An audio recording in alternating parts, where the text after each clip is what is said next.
Terima kasih Anda masih bersama kami di obrolan Karebosi. Pemirsa, topik kita pada malam hari ini adalah Haul Jenderal M. Yusuf yang mana akan diselenggarakan besok sampai tanggal 8 September di Masjid Al-Markas Al-Islami. Kami mengajak pemirsa yang ada di rumah untuk bergabung bersama kami melalui dialog interaktif di 3681002 bersama Prof. Basri dan juga Bapak Ardiansyah. Kita lanjutkan kembali Prof. Basri, nanti kan menjadi salah satu dari 3 pembicara di salah satu kegiatan rangkaian acara besok, yaitu diskusi terkait rapak tilas biografi dari Jenderal M. Yusuf. Kalau dari Prof. Basri sendiri, kira-kira lebih banyak membahas terkait apanya dari sosok Jenderal M. Yusuf ini, Prof. Basri? Tentu saja ketegasannya, keberaniannya, kecepatannya mengambil keputusan dan sebagainya yang diperlukan oleh seorang pemimpin militer itu ada pada diri Jenderal Yusuf itu. Karena itu saya fokus pada ketika beliau menjadi Pangdam 14 Hasanuddin ya, tahun 59 ya. Beliau naik jadi Panglima Kodam 14 Hasanuddin, menggantikan pada waktu itu Pak Matalata ya. Dan kita semua pahami bahwa keadaan pada waktu itu sangat-sangat dinamis lah begitu, dan tanda kutip keamanan tidak terjamin di banyak tempat di Sulawesi Selatan ini, karena waktu itu wilayah kita ini masih dikuasai oleh gangguan-gangguan keamanan dari apa yang kita sebut sebagai DITI pada waktu itu ada ya, pemberontakan DITI di bawah pimpinan Kang Musakar. Baik. Ya seperti itu. Mungkin kan kalau secara umum masyarakat mengenal sosok Jenderal M. Yusuf ya tokoh militer dan beberapa kali menduduki kursi pemerintahan, dalam hal ini menjadi menteri begitu. Tapi tentunya banyak lagi yang bisa digali dari sosok beliau. Contohnya tadi yang barusan Prof bilang, ketegasannya, keberaniannya, kecepatannya dalam mengambil keputusan. Itu bisa diberikan contoh-contohnya Prof dalam menyelesaikan masalah-masalah, contohnya keamanan pada zaman waktu itu memang dalam penumpasan gangguan keamanan pada waktu itu ya,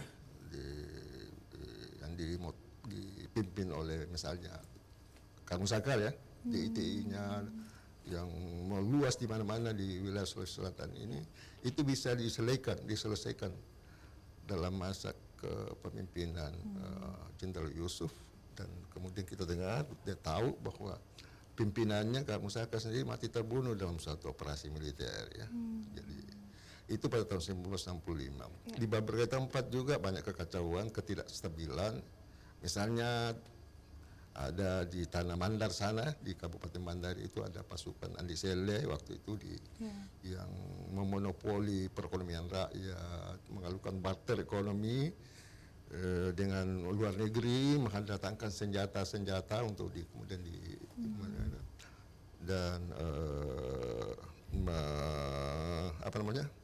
memajak ekonomi rakyat untuk membiayai pasukan yang cukup banyak begitu ya.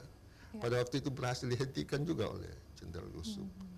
Terjadi konflik militer bersenjata antara Jenderal Yusuf dengan pasukan itu. Bahkan ada satu peristiwa penrang yang terkenal itu ya.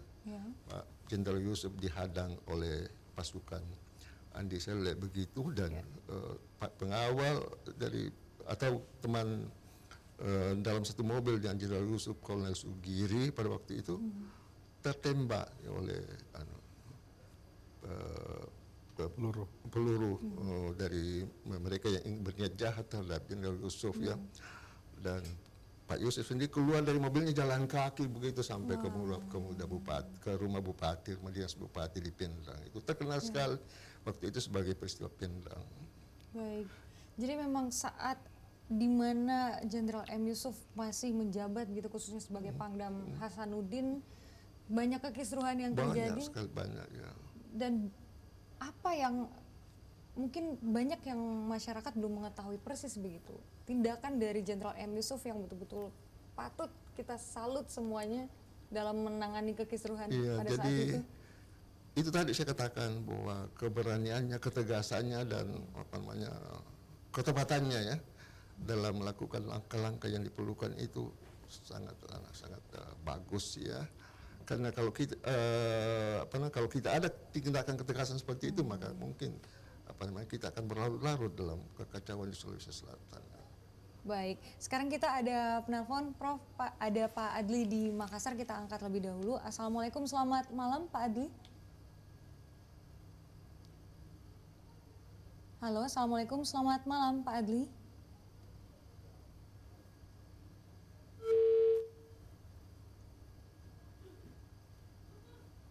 Kita terputus sambil menanti penelpon berikutnya atau kembali menelpon Pak Adli, kita lanjutkan kembali.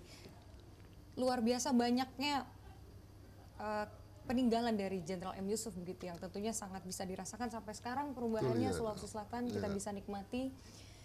Salah satunya Masjid Al-Markas Al-Islami. Boleh diceritakan Prof, ini jelang dan sampai akhirnya masjid itu terbangun hingga sekarang.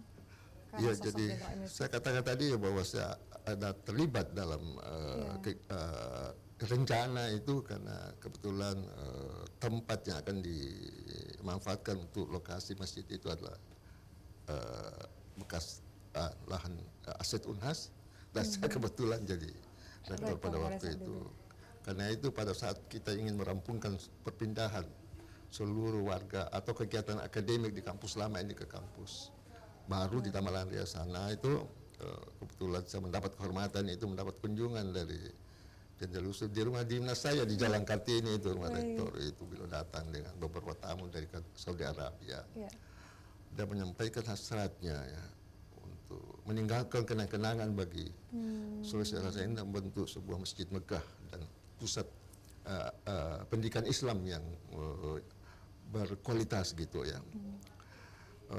Dia sampaikan keinginannya pada waktu itu dan minta bantuan saya untuk bisa memanfaatkan lahan itu ya, lahan yang di Bekasi itu ya, tempat sekarang. Waktu itu langsung diketahui Prof, kenapa, apa alasannya memilih kampus Unhas itu gedung lama dijadikan masjid? Karena pada waktu itu kita sedang dalam proses pengosongan, kampus itu akan dalam proses pengosongan, pindah kegiatan seluruh kegiatan akademik. Akan dipindahkan dan tempat itu diperkirakan akan kosong ya, akan bisa dimanfaatkan. Karena itulah hasratnya itu disampaikan kepada saya pada waktu itu saya masih rektor Unhas dan saya komunikasikan itu dengan Pak Amiruddin. Pak Amiruddin waktu itu gubernur yang kebetulan mantan rektor Unhas dan kita sepakat itu kita layani itu keinginan Jenderal Yusuf itu dan kita atur bagaimana proses peralihan tanah aset Unhas itu untuk keperluan itu. Baik, karena memang waktu itu belum ada masjid yang sebesar itu di Kota Makassar. Kita ada penelpon Prof, Pak kita angkat lagi, ada Pak Adli di Makassar. Assalamualaikum, selamat malam Pak Adli. Waalaikumsalam warahmatullahi wabarakatuh. Ya silakan Pak Adli. Ya kalau dengar dari pembicaraan Profesor ini ya sungguh luar biasa sosok dari Pak Jenderal Yusuf ini. Saya juga cuma banyak mendengar sejarah-sejarah toh.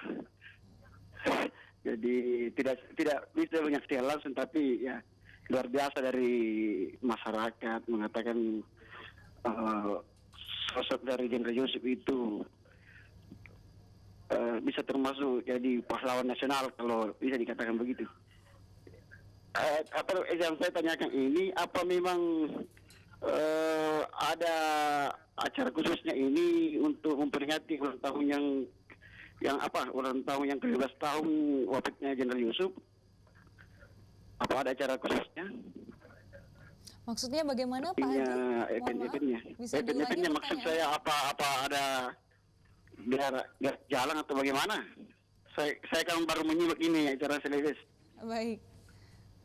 Saya dengar tadi ada door prize-nya apa? Iya, nanti akan dijelaskan kembali oleh Ketua Panitia dari acara besok. Ada yang ingin ditanyakan lagi Pak Adli? Atau ingin disampaikan? Yang saya tanyakan saya sampaikan cuma saya kagum dengan sosok dengan seorang Pak Jenderal Yusuf almarhum.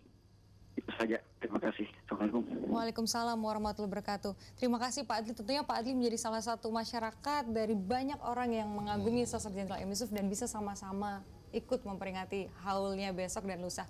Mungkin sekaligus untuk mengingatkan pemirsa kembali yang baru bergabung begitu terkait rangkaian kegiatan acara besok dan lusa, Pak Adriansyah. Ya, jadi kita semua rangkaian kegiatan itu di 2 hari Pak Adli, Sabtu dan Minggu 7, 8 September besok.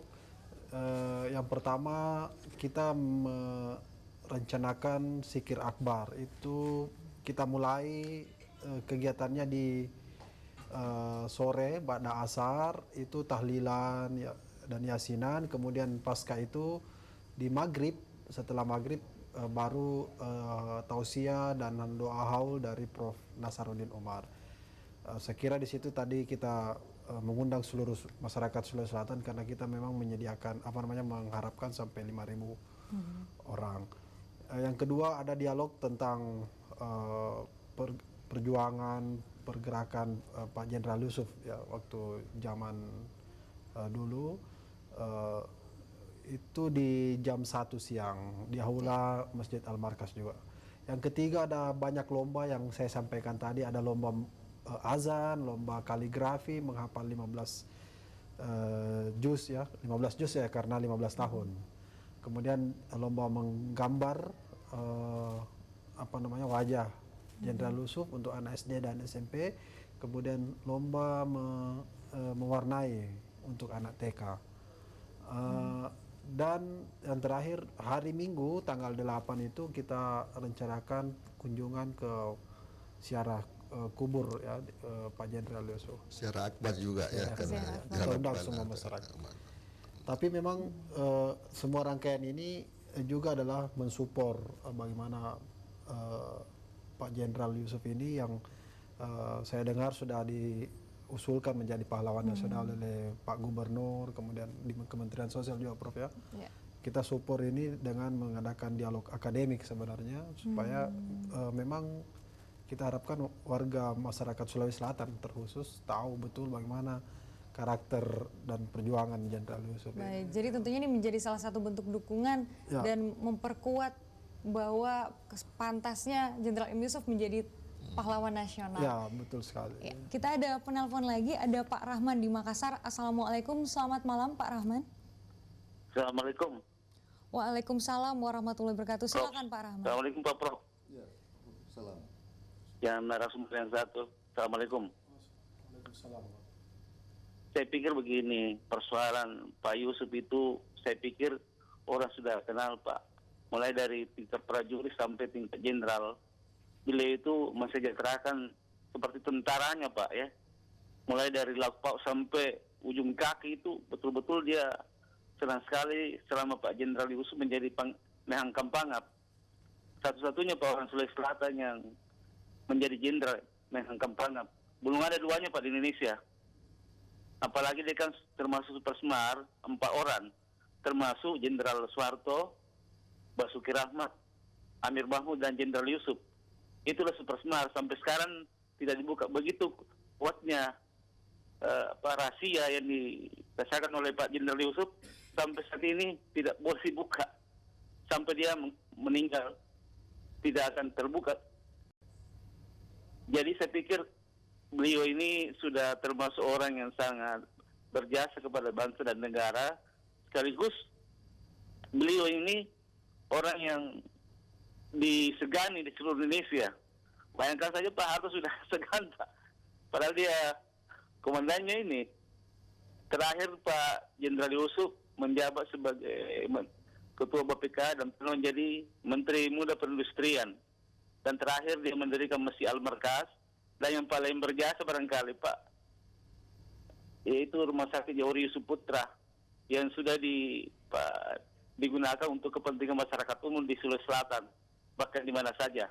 Saya pikir ini satu-satunya kita harus hormati dan kita harus menghargai beliau sebagai pahlawan juga untuk kemanusiaan dan sosial. Demikian. Assalamualaikum. Waalaikumsalam warahmatullahi wabarakatuh. Silakan ditanggapi Prof. Basri. Nampaknya Pak Rahman ini sangat memahami sosok Jenderal Yusuf dan masukan-masukannya bagus. Karena itu saya mengundang untuk Pak Rahman ini bisa hadir dalam diskusi yang akan kita laksanakan besok. Baik, itu tentunya akan terbuka kesempatan bagi yang hadir untuk bibit berbicara bertanya juga. dan menambah informasi-informasi yang sudah ada. karena banyak pengalaman pribadi beliau yang terjadi antara yang Pak Yusuf dengan orang tertentu, dan itu bisa diulang, disejarahkan kembali gitu ya. Jadi saya undang Pak Rahman untuk bisa hadir di acara diskusi besok di Al-Markas ya. Tentunya itu suatu kebanggaan, kehormatan bagi siapapun untuk hadir di acara besok dan lusa. Pak Adriansyah, ini sampai detik ini persiapannya seperti apa, Pak? Tadi kita rapat terakhir ya, rapat sampai sore tadi itu sampai sudah sekitar 80-90%. Jadi yang kita persiapkan ini sisa teknisnya seperti apa besok, siapa yang bertanggung jawab dan sebagainya. Tapi minimal semua persiapan sudah alhamdulillah. Dan tadi saya kira Prof Basri juga hadir mendengar bagaimana rapat teknis tadi. Saya selalu mengikuti apa yang mereka. Masya Allah, baik. Tentunya koordinasi yang baik terus terjalin ya, Prof, untuk acara ini. Boleh saya adu sedikit tadi? Ya, silakan Pak. Ya, tadi memang secara umum masyarakat Sulawesi Selatan sudah tahu kita pun ini. Tapi sekarang kan banyak masyarakat milenial ini banyak yang sudah melupakan sejarah pahlawan dan sebagainya, sehingga memang kita angkat terus ini. Kenapa Jenderal Yusuf? Ya karena memang tokoh Sulawesi Selatan yang saya kira pantas untuk kita kenang, banyak jasanya dan sebagainya, Jenderal Yusuf. Kita berharap dari kegiatan ini ada kontemplasi lagi dari teman-teman adik-adik dan sebagainya yang ini tahu tentang Jenderal Yusuf. Baik. Karena memang zaman sekarang banyak anak muda atau milenial yang tidak begitu terlalu memperhatikan lagi terkait sejarah yang ada, khususnya di daerahnya sendiri, setidaknya at least begitu. Mungkin tidak sedikit yang baru mengetahui juga bahwa ternyata Al-Markas ini yang memprakarsai adalah sosok Jenderal M. Yusuf, dan sosok Jenderal M. Yusuf adalah seperti apa di masa menjabat sebagai Pangdam Hasanuddin di masa itu. Kita akan kembali, pemirsa jangan kemana-mana usai jeda.